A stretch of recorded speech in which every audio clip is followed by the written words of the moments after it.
첫 번째 최강 인터뷰 시작하겠습니다. 대입제도를 바꾸기 위한 공론화위원회가 석 달에 거쳐서 공론화 과정을 진행했지만 단일안을 내놓지 못했지요. 500명 가까이 되는 시민참여단의 수기와 각종 토론회를 거쳐서 공개된 결과는 확실한 결론이 없다였습니다. 이 결과를 어떻게 봐야 하는지 송인수 사교육 걱정 없는 세상 대표와 말씀 나눠봅니다. 송인수 대표님 나와 계시죠? 네, 안녕하십니까? 예, 안녕하세요. 네네. 예, 사실상 공론화가 실패했다는 지적이 나옵니다. 대표님께서도 이번 공론화위원회 활동이 실패했다고 보십니까?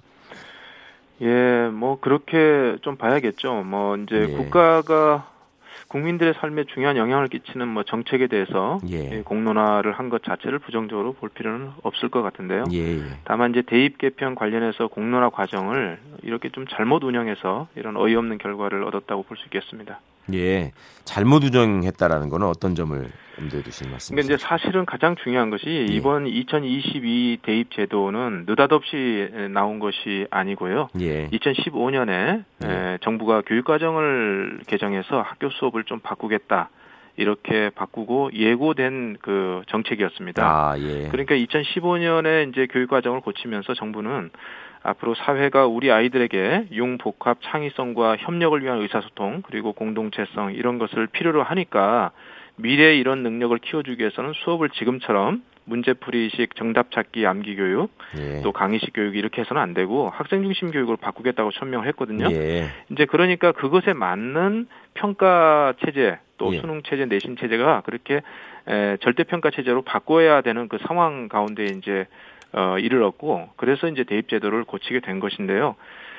그러니까 이제 그 학교 수업을 정부가 원하는 대로 그렇게 바꾸려고 했으면 수능 체제도 거기에 맞춰서 절대평가로 바꿔야 되는데 만약에 정부가 시민평가단에게 공론화 의제로 대입 제도를 좀 붙일 때는 이렇게 절대평가 중심의 그 수능 체제의 방향이 불가피하다.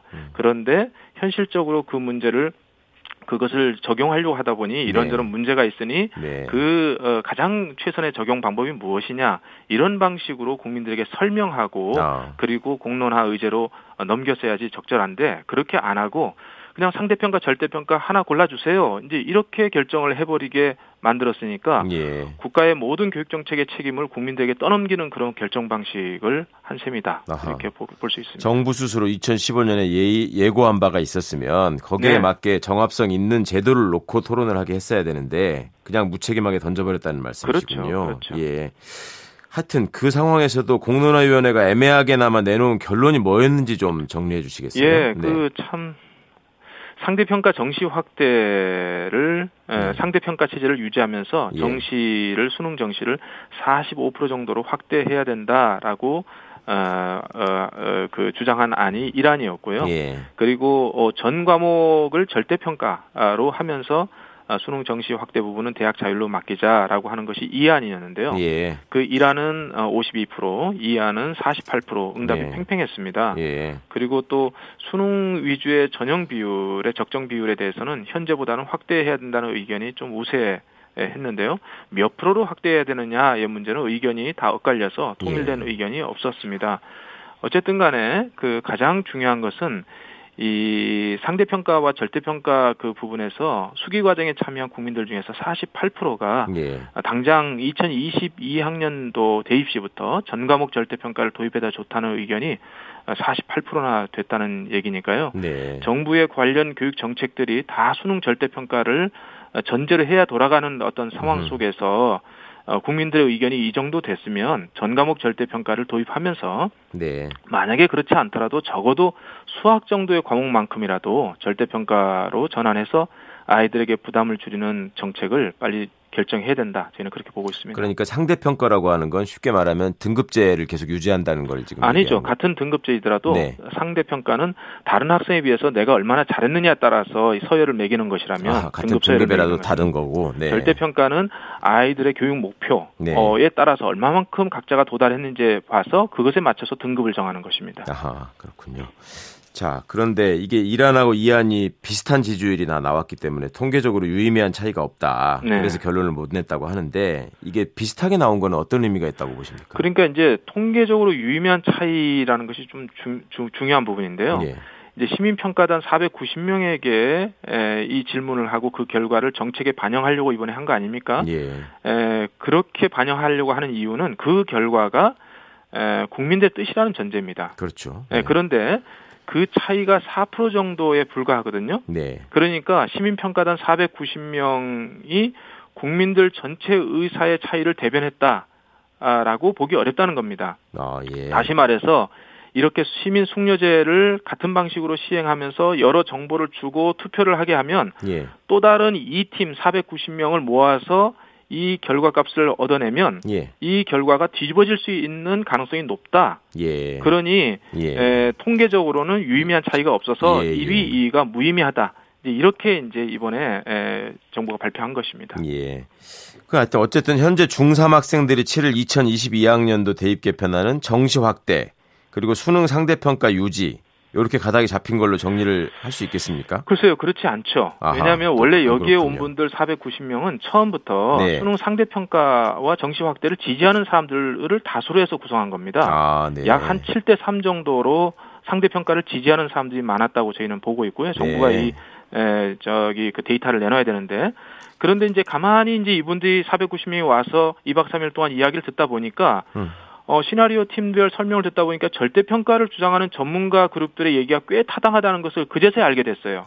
그래서 자기의 입장을 바꾸어서 절대평가 쪽과 상대평가 쪽이 거의 반반 정도로 그렇게 해서 원래 기울어진 운동장 속에서 1위하고 거의 같은 결과를 얻은 것이죠. 그런데 이제 여기에다가 490명의 시민 참여단이 의사결정을 하는데 도움 주기 위해서 전문가팀 4팀을 구성했는데 상대평가를 주장하는 팀을 3팀, 절대평가를 지지하는 팀은 한 팀으로 만들어서 아주 불공정하게 운영을 한 겁니다. 그럼에도 불구하고 절대평가를 지지하는 그 평가단이 490명이나에서 48%나 됐다는 것은 매우 의미가 있고 또 그래서 결국 국민들이 상대평가에 손을 들어주었다 이렇게 말할 수가 없다는 것이죠. 그러니까 시민들은 오히려 절대평가에 손을 들어준 걸로 봐야 된다. 저는 그렇게 해석합니다. 이 불리한 지형 속에서 그 정도 퍼센트라면요.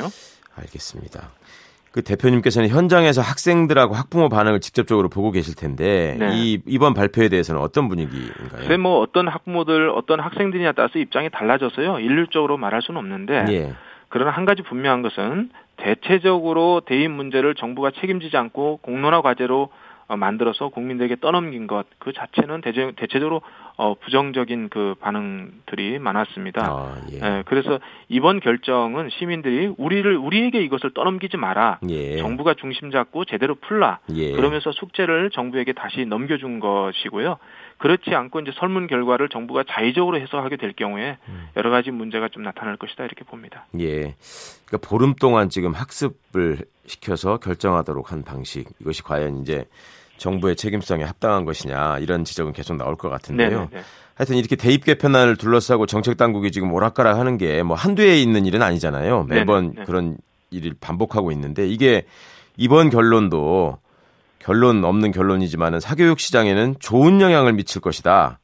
그러니까 대입에 대한 혼란과 걱정이 커질수록 학생과 학부모는 사교육의 문을 두드릴 수밖에 없는 거 아니냐 이런 지적이 나오는데 어떻게 생각하십니까? 글쎄요, 뭐 사교육은 혼란스러운 상황에서 불안을 먹고 크는 것이니까 뭐 일부 그런 부분도 있을 수 있지만 뭐 국민들도 알아야 될 것이요. 그 수능 정시 확대로 간다 해서 실제로 수능 정시가 대폭 늘어날 것인가 이것은 이제 그렇게 기대할 수 없는 상황인 것이고요. 그렇군요. 그리고 또 45% 이상 뽑으라 정부가 대학에 요구할 수 있는 법적 근거도 없는 겁니다. 뿐만 아니라 이제 이렇게 될 경우에 수능 정시 확대가 늘어나게 될 때는 지금 정부가 추진하고 있는 학점제라든지 또는 국민들이 아주 지지하고 있는 혁신학교의 그 흐름들이 확 꺾이게 되어서 지금 우리나라 교육이 굉장히 퇴행적으로 갈 가능성이 높고요. 전 세계적으로도 지금 절대평가 국가시험을 운영하는 나라가 대부분의 나라고요. 상대평가는 겨우 우리나라와 일본 같은 극소수 아시아권 나라인데 일본도 최근 상대평가를 절대평가로 바꾸고 있는 추세입니다. 그리고 대학 입시만이 아니라 기업도 상대평가에서 절대평가로 지금 바꾸고 있는데요. 포춘지라는 미국의 유명한 경제지 있지 않습니까?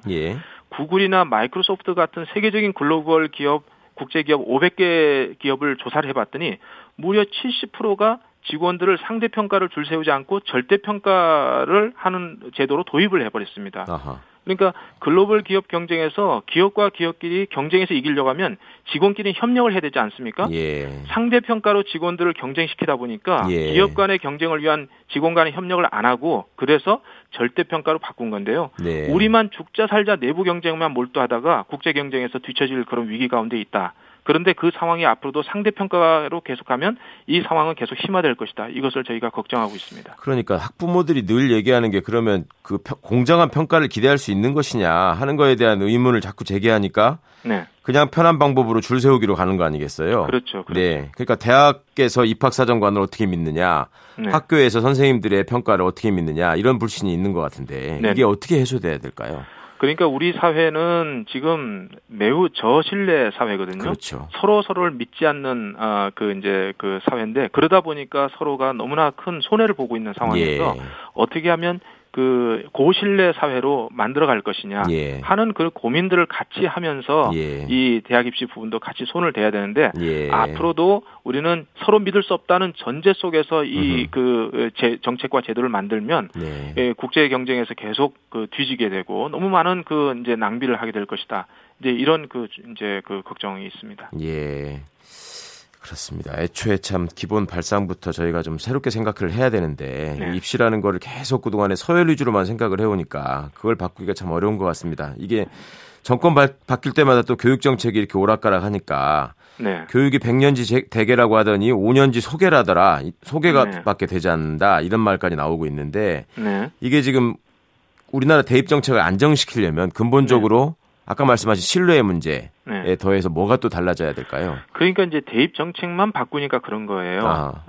그래서 사실 우리 부모들 입장에서는 우리 아이들이 살아갈 세상에서 내 자식이 불리한 것을 환영할 부모가 어디 있겠습니까? 그렇죠. 그러니까 이제 다 이해 당사자가 되는 것이죠. 그래서 대입만 손을 대면 안 되고 기본적으로 소위 상위권 대학에 들어가야 우리 아이가 한국 사회에서 사람 대접 받을 수 있는 그런 구조를 좀 바꾸는 것이 필요한데요. 그렇겠죠. 저희는 계속 요구하는 것이 기업체 채용과 입시에서 출신 학교로 지원자들을 차별하는 것을 금지하는 법률 제정이 매우 필요하고 이것만 제대로 제정이 돼서 운영되더라도 상당한 정도의 그 변화가 있고 그래서 대입 정책에 대해서 국민들이 좀 더 너그럽게 이 상황들을 좀 여유 있게 볼 수 있게 되는 것이다.